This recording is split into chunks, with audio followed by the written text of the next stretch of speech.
سبب کیا ہے، اور پھر اس میں عرض کیا تھا کہ تعلق اللہ کے ساتھ قائم ہو اور انسان کو احساس ہو میرا رب ہے، یہی تصوف ہے۔ تو ذکر ایک بہت بڑی چیز ہے، اللہ سبحانہ و تعالی کی یاد اور اللہ سبحانہ و تعالی کا ذکر،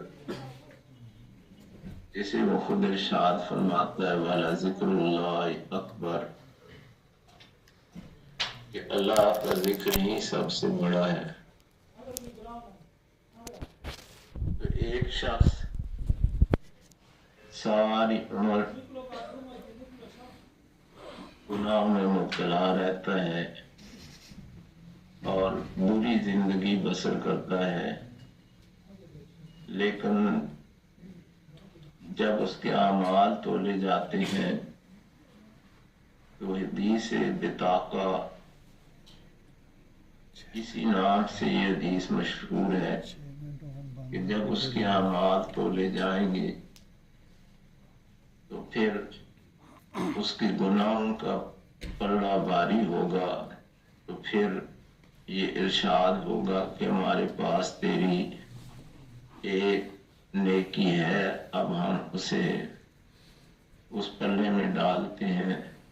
تو جب وہ اس پلڑے میں رکھا جائے گا، وہ چھوٹا سا کاغذ کا پرزہ یا چھوٹا سا کاغذ کا ٹکڑا، تو اللہ سبحانہ و تعالی اس کے پلڑے کو بھاری فرما دے گا، اپنے کرم سے اس کا نیکیوں کا پلڑا جھک جائے گا، اور اس سے انسان کی بڑی امید بنتی ہے کہ اگر انسان اللہ کے ذکر میں آتا ہے تو کوئی ایک دفعہ بھی اس کا ذکر کرنا قبول ہو جائے، ایک دفعہ بھی اس کا لا الہ الا اللہ محمد رسول اللہ کہنا بارگاہ خدا بندی میں پسندیدہ ہو جائے، قبولیت حاصل کر لے، تو اس کا کام بن جاتا ہے۔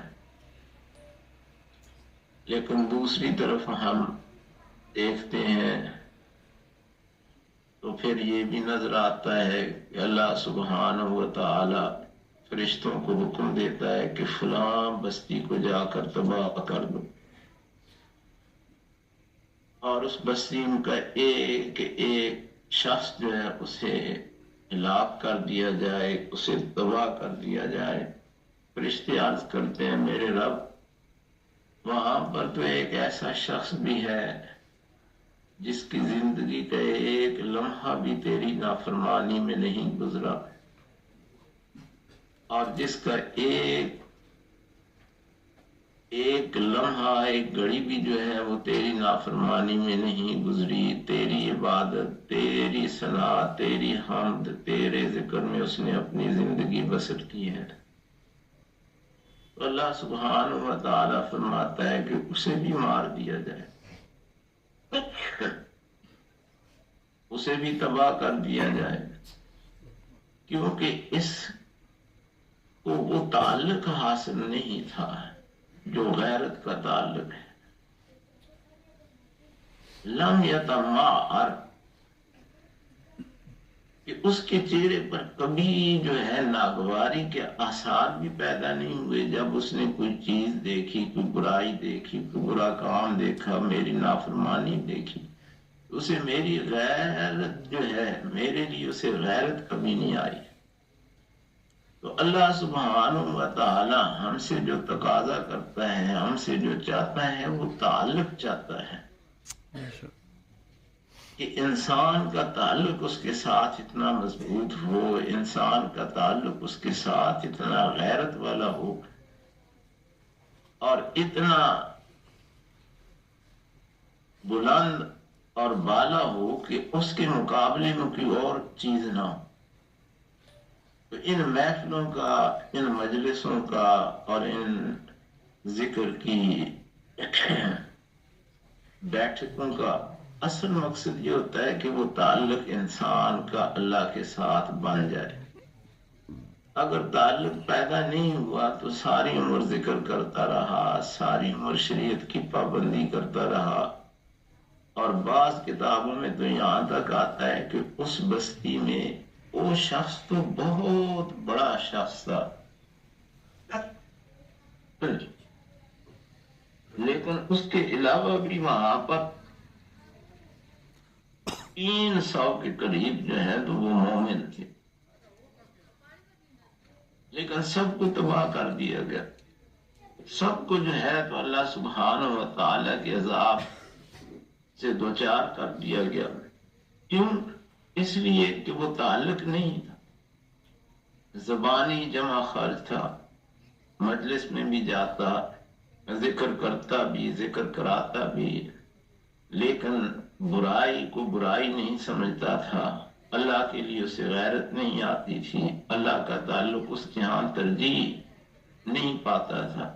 تو اللہ سبحانہ و تعالیٰ نے فرشتوں کو حکم دیا کہ اس کو بھی مٹا دیا جائے، اسے بھی ختم کر دیا جائے، اس بستی کو برباد کر دیا جائے. تو کبھی کبھی انسان نیک لوگوں کی وجہ سے بچ بھی جاتا ہے، اور کبھی کبھی نیک لوگ بروں کی وجہ سے مارے بھی جاتے، اس لیے کہ وہ ان کو برائی سے روکتے نہیں ہیں اور برائی کے خلاف بات نہیں کرتے.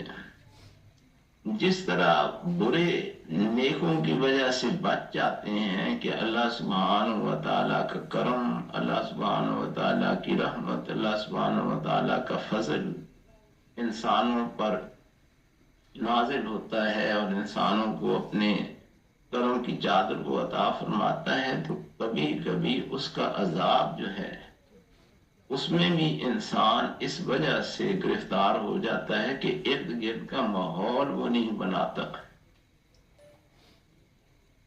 ارد گرد جو ہے وہ لوگوں کو متوجہ نہیں کرتا کہ یہ کیا ہے اور یہ کیا ہے، برے اور اچھے میں تمیز نہیں کرتا، طیب اور خبیث کا اسے پتہ نہیں چلتا کہ کیا چیز اچھی ہے اور کیا بری ہے، کیا بلائی ہے اور کیا برائی ہے، کیا حسنہ ہے اور کیا سیئہ ہے. اس کا اسے احساس نہیں ہوتا. پھر اللہ سبحانہ و تعالیٰ کے ساتھ تو اس کا تعلق قائم نہ ہوا. وہ جو کرتا ہے وہ کرتا ہے، لیکن اس نے تو اپنے رب کے ساتھ تعلق استوار ہی نہیں کیا. اپنے رب کے ساتھ تو اس نے تعلق پیدا ہی نہیں کیا. بس ایک زندگی ہے وہ جو گزار رہا ہے، اور اس زندگی میں وہ یہ سمجھتا ہے کہ میں بہت کچھ کر رہا ہوں اور میں ہر طرح سے نیکی کے راستے پر گامزن ہوں اور میں سیدھے راستے پر چل رہا ہوں. سیدھا راستہ وہ ہے جسے میرا رب سیدھا راستہ فرمائے. انسان کے اپنے خیالات جو ہیں وہ کام نہیں آتے. سیدھا راستہ وہ ہے جس میں رسول اللہ صلی اللہ علیہ وسلم کا ساتھ انسان کو حاصل ہو جائے. سیدھا راستہ وہ ہے جو انسان کو رسول اللہ صلی اللہ علیہ وسلم کے قدموں تک پہنچا دے. سیدھا راستہ وہ ہے جو انسان کو شیطان سے بچا کر رسول اللہ صلی اللہ علیہ وسلم کی مجلس میں پہنچا دے. اس لیے یہ ذکر جو ہے یہ یاد دہانی ہوتی ہے کہ تو اپنے رب کا بندہ ہے اور تیری کوئی منشا نہیں چلے گی، تیری کوئی مرضی نہیں چلے گی، تیری کوئی جو ہے تو حیثیت نہیں ہے. تو پابند ہے جس نے تجھے پیدا کیا ہے. جب تک وہ چاہے گا تو رہے گا، جب وہ چاہے گا تو چلا جائے گا. آیا تھا تو اپنی مرضی سے نہیں آیا، جائے گا تو اپنی مرضی سے نہیں جائے گا. تو یہ درمیان کا حصہ بھی تو اپنے رب کی مرضی پر گزار لے تو پھر تیرا یہ جہان بھی اچھا گزر گیا اور وہ جہان بھی تجھے اچھے سے اچھا ملے گا، کیونکہ تیرا رب اچھا ہے. تیرے رب جیسا کسی کا رنگ نہیں ہے، تیرے رب جیسی کسی کی رحمتیں نہیں ہیں، تیرے رب جیسے کسی کی غیرتیں نہیں ہیں. تیرا رب تو بہت غیرتوں والا ہے، غنی ہے، جواد ہے، کریم ہے. غفار ہے، ستار ہے، وہ کسی کے عیبوں کو کیوں کھولے گا؟ کسی کے عیبوں سے پردہ کیوں ہٹائے گا؟ وہ تو ستار ہے، وہ تو ہر ایک کے پردوں، ہر ایک کے عیبوں پر پردہ ڈالتا ہے، لیکن تو اپنا تعلق تو اس کے ساتھ قائم کر۔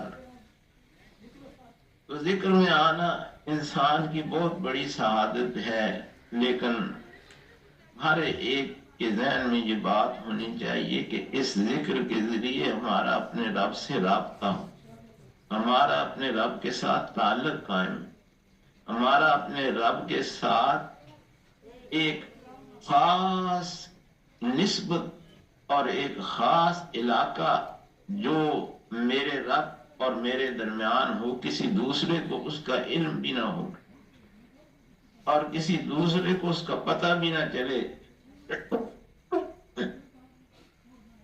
کہ میں اپنے رب کے کتنا قریب ہوں اور میرا رب جو ہے وہ مجھ پر کیا کیا جو ہے تو وہ نوازشات فرماتا ہے، کیا کیا انعامات اس کے ہوتے ہیں، کیا کیا اس کی رحمتیں مجھے حاصل ہوتی ہیں۔ اسی لیے وہ فرماتا ہے نا آخذین ما آتاہم ربہم، کہ وہ لے رہے ہوتے ہیں جو ان کا رب انہیں دے رہا ہوتا ہے۔ تو رب تو دینے والا ہے، اس کے ہاتھ میں کوئی کمی نہیں ہے، لیکن لینے والا کوئی ہو جائے، لینے والا کوئی سامنے آ جائے، کوئی جولی پھیلا کر آئے، کوئی جولی بچھائے آ کر کہ آخذین ما آتاہم ربہم انہم کانوا قبل ذالک محسنین، کہ وہ نیکی کرتے رہتے ہیں، وہ نیکی کا دامن نہیں چھوڑتے، اور پھر ایک وقت آتا ہے کہ وہ رابطہ ایسا بحال ہوتا ہے کہ پھر وہ ان کے درمیان اور ان کے رب کے درمیان ہوتا ہے، دوسرے کسی کو اس کا علم بھی نہیں ہوتا، نہ ہی دوسرے کسی کو اس کی سمجھ آتی ہے۔ اے اللہ ہمیں بھی ان بندوں میں شامل فرما لے اور ہمیں بھی ان لوگوں کے قدموں میں جگہ دے دے جن کے بارے میں تو ہی ارشاد فرماتا ہے کہ آخذین ما آتاہم ربہم، کہ وہ لے رہے ہوتے ہیں جو ان کا رب انہیں دے رہا ہوتا ہے۔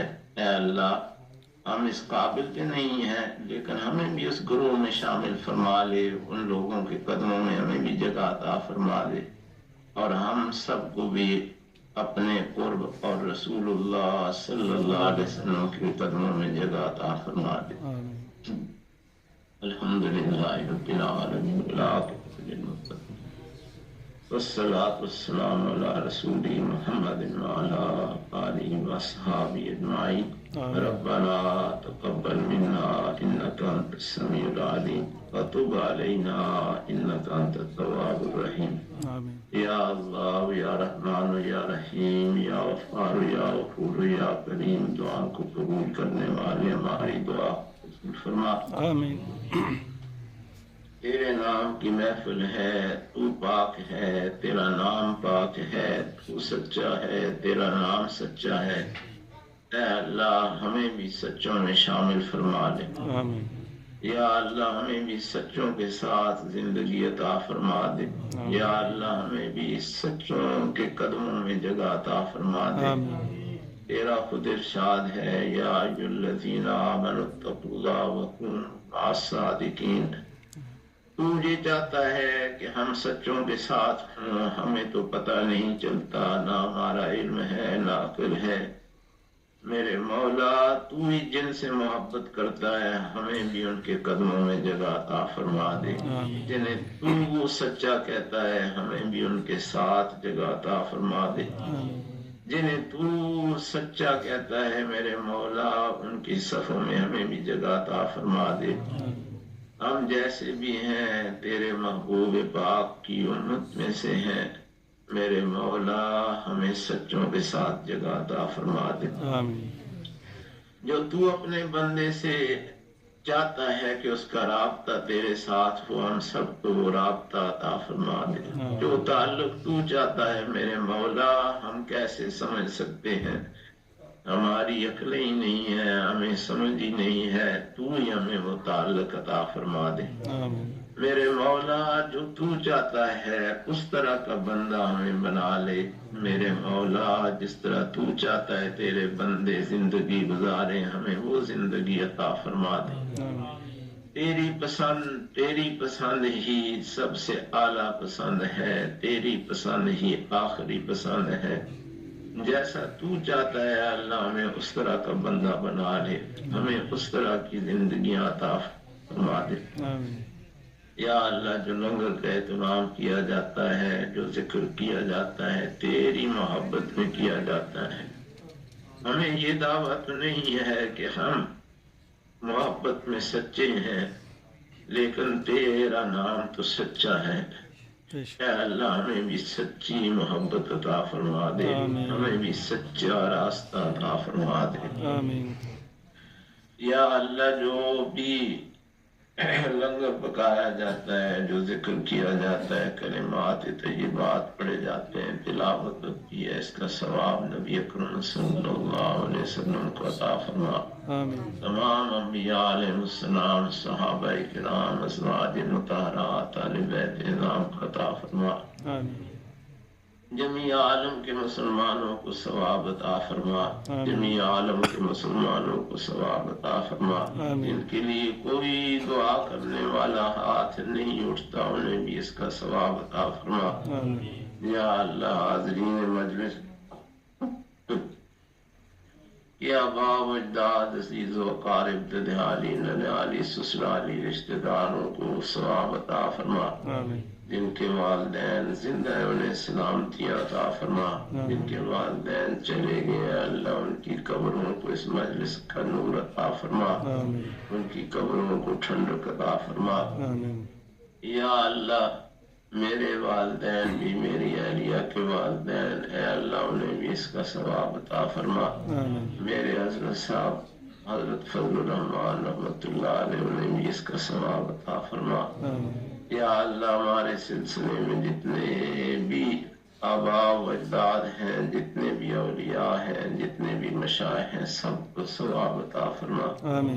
یا اللہ سب بیماروں کو شفا عطا فرما، قاضی رضا صاحب کو بھی شفا عطا فرما، اور بھی جتنے بیمار ہیں جنہیں ہم جانتے ہیں نہیں جانتے، تو سب کا رب ہے، سب کو شفا عطا فرما۔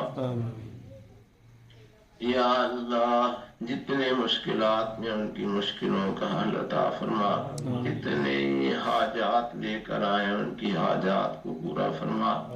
میرے مولا جس کی جو دعا ہے تو جانتا ہے، سب کی فریادوں کو پورا فرما، سب کے سوالوں کا جواب عطا فرما، سب کی دعاؤں کو قبولیت عطا فرما۔